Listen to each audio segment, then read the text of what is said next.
বন্ধুরা, ভিডিওটা ভালো করে লক্ষ্য করবেন। আর ভালো লাগলে অবশ্যই চ্যানেলটাকে সাবস্ক্রাইব করে দেবেন। তো এই ভিডিওটা শুরু করার আগে বলছি, আপনারা যারা মিষ্টি খেতে ভালোবাসেন তারা অবশ্যই ভিডিওটা দেখবেন। রুটি দিয়ে কীভাবে মিষ্টি তৈরি করছি এটা ভালো করে আপনারা লক্ষ্য করুন। 3-4টা রুটি একটা ব্লেন্ডারে দিয়ে ভালো করে মিক্স করে তার মধ্যে চিনি, বেকিং পাউডার একটু ভালো করে মিক্স করে নেবেন।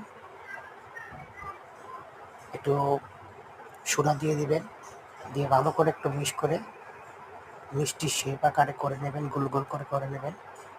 করার পর আপনারা একটি পাত্রে একটু তেল ভালো করে গরম করে তেলের মধ্যে এগুলো ছেড়ে দিবেন। আস্তে আস্তে করতে হবে, কিন্তু যদি ভেঙে যায় তাই আস্তে আস্তে নাড়বেন। দেখুন আমি কীভাবে নাড়ছি। আমার এদিকে রান্নাটা কমপ্লিট হওয়ার পর এদিকে আরেকটা শিরা তৈরি করে নেবেন। একটু শিরা ভালো করে জাল দিয়ে দিবেন।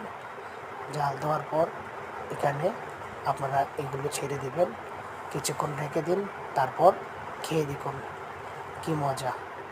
আপনারা এগুলো ঘরে তৈরি করতে পারবেন। আর ভিডিওটা কে কোথা থেকে দেখছেন অবশ্যই কমেন্ট করে জানাবেন। সবাই ভালো থাকবেন। দেখা হচ্ছে নেক্সট আরেকটি এরকম সুন্দর ভিডিও নিয়ে। সবাইকে বাই বাই।